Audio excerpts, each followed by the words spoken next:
Ya, Rivaldi Susulangka Saka ajukan PK. Itu yang akan menjadi topik pembahasan kita malam hari ini pemirsa bersama dengan sejumlah narasumber yang sudah hadir bersama kami malam hari ini di Apa Kabar Indonesia Malam. Ada Prof. Gayus Lumbun, mantan Hakim Agung. Prof. Gayus, apa kabar, sehat, Prof? Baik, selamat malam. Selamat malam. Dan juga ada Pak Beni Mamoto, Ketua dari Harian Kompolnas. Pak Beni, sehat juga Pak Beni? Sehat.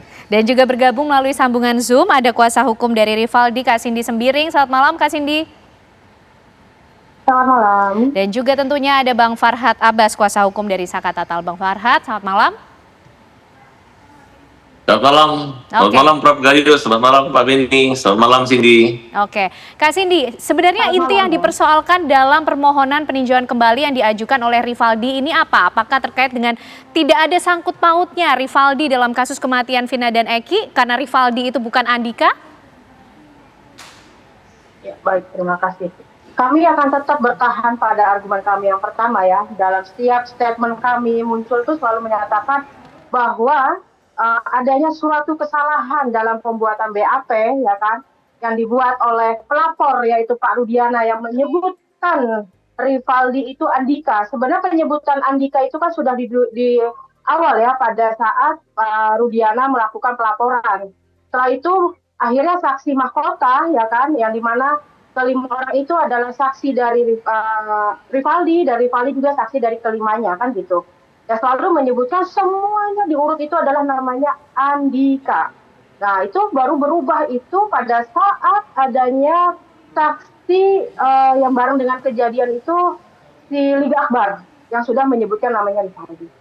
Oke, itu yang menjadi inti persoalan dalam permohonan PK ya dari Rivaldi. Pak Beni gimana nih? Jadi Rivaldi itu bukan Andika kalau dari pihak Rivaldi mengatakannya. Seperti apa kemudian Pak Beni melihatnya dalam proses bekerja pihak kepolisian ini? Kalau kami melihat di sini masalah kecermatan ya.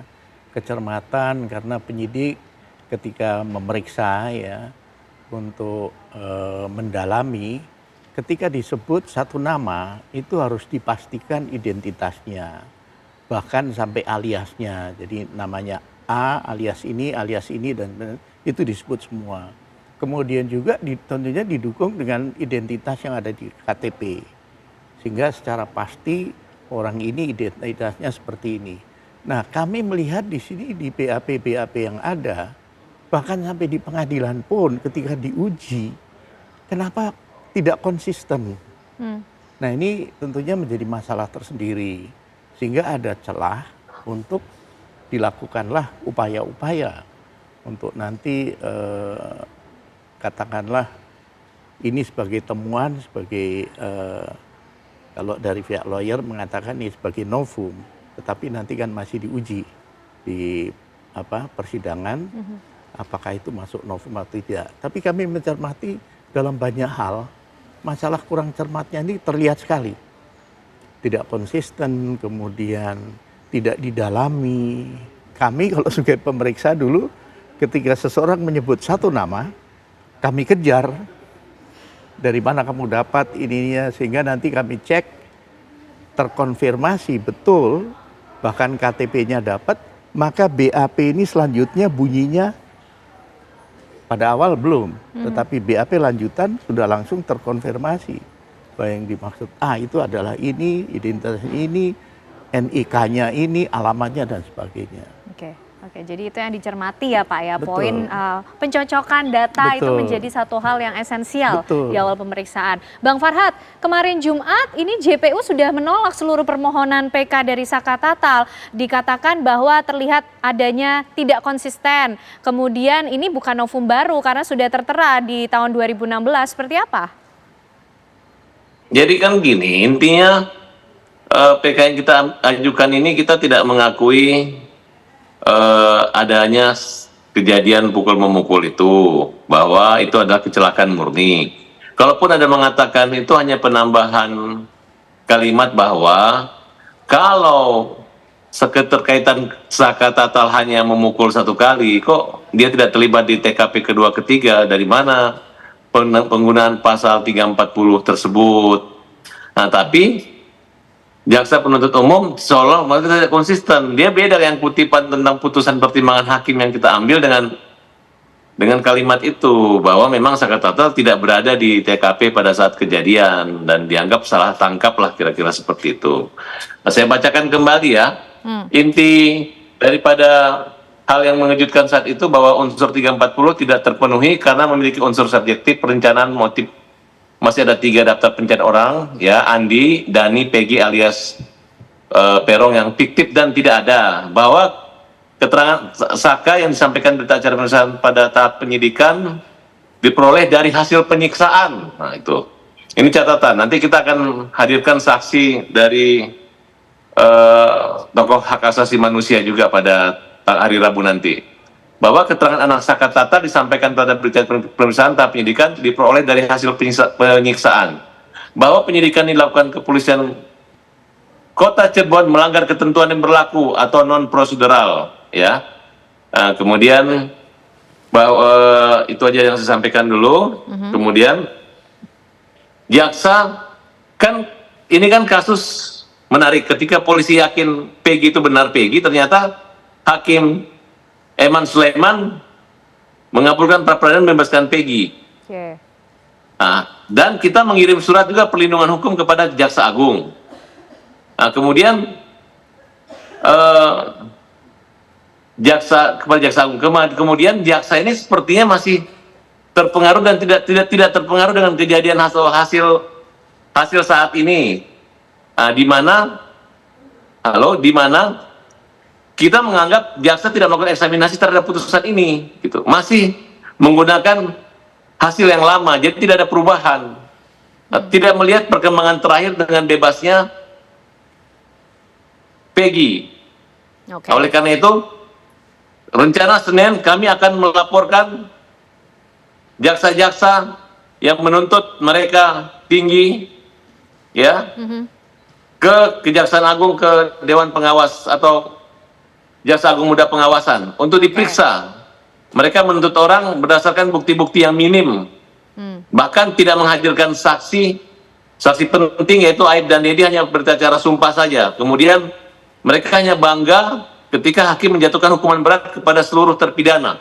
Baik. Nah, jadi tidak ada sedikit nilai perubahan yang disaksikan oleh masyarakat Indonesia saat ini. Itu aja. Oke, baik Bang Farhat. Prof Gayus, lalu bagaimana kemudian MA mengolah perkara ini, mengambil keputusan dalam peninjauan kembali yang diajukan baik oleh Saka Tatal maupun juga Rivaldi sejauh ini?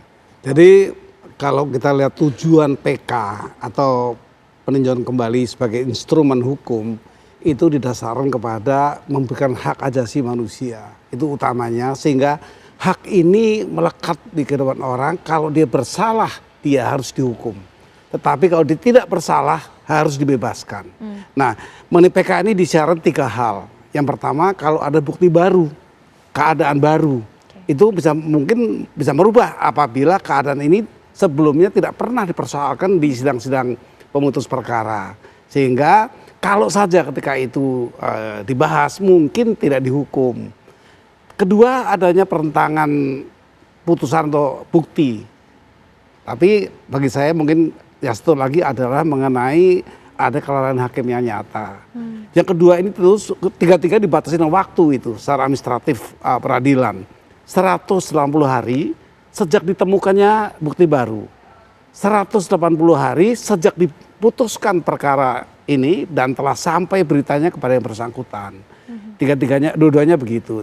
Yang dua ini saya melihat waktunya sudah lewat ya kalau saya hitung. Jadi satu-satunya celah untuk bisa merubah karena temuan keadaan baru itu ya di novum. Novum ini akan dipelajari juga nanti di pengadilan pertama di mana putusan diputuskan.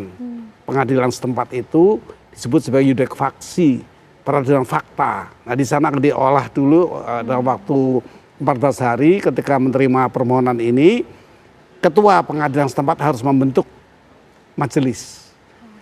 Nah di tempat itu hanya diberi waktu 30 hari, harus sampai ke Mahkamah Agung. Di Mahkamah Agung masih ada satu lembaga lagi yang bernama Badan Penelaah. ditelaah lagi tuh tentang waktunya, syarat-syarat PK, baru ke Hakim Agung yang memutus perkara PK ini dalam bentuk majelis ditentukan oleh pimpinan Mahkamah Agung. Seperti itu mekanismenya. Jadi cukup panjang ya Prof ya mekanisme yang harus ditempuh ya? Iya, kalau di Mahkamah Agung waktunya susah ditentukan, tapi tadi itu 14 hari, 30 hari itu wajib sampai di Mahkamah Agung. Oke, nah nanti kira-kira putusannya ini bisa mengabulkan atau kemudian mengubah hukuman atau seperti apa tuh Prof? PK itu tidak bisa menambah hukuman, tapi bisa mengurangi, bahkan bisa membebaskan. Kalau memang terbukti syarat-syarat itu terpenuhi. Bukti baru seperti apa?